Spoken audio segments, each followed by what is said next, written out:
So the first question we would ask is, when was your last meal? And we just depend on the answer that they give, we'll just think about what we would do for this person.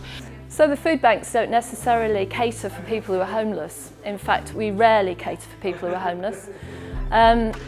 But we are trying to reach out to people who are extremely vulnerable. There are Trussell Trust food banks up and down this country. There are 428 food banks open with over 1,400 centres. People approach a food bank with a real sense of dread.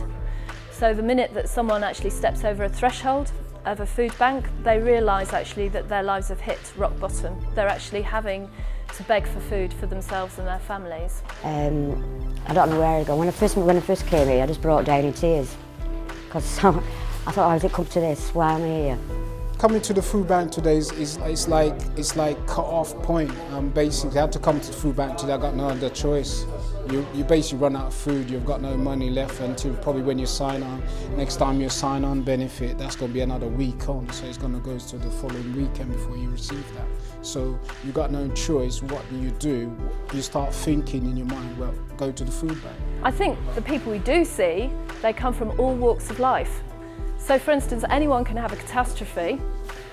We see people who have suffered bereavement, who were in a previously secure family setup and perhaps have lost a loved one. And if that person has the tenancy of the place where they live, then the tenancy doesn't automatically pass to the other person, and they could well be on the edge of being evicted. Or we see people who have been unemployed, made redundant. All of a sudden, I found myself unemployed and still looking for a way to find employment. Don't want to end in food bank as I'm now doing. And this is something really I'm not feeling happy about. Earlier today we had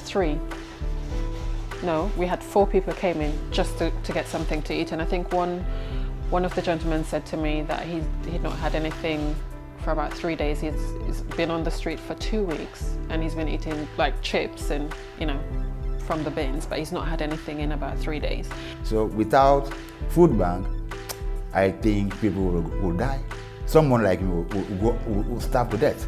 You're making a difference in the local community, and you know that a child that went to bed hungry for the past 2 or 3 nights will, go to bed with a proper balanced meal. It makes a difference. That food, maybe just a few carry bags of food that most people wouldn't particularly think twice about, but to them it represents actually hope for a future and a better tomorrow. So that's what we try and do.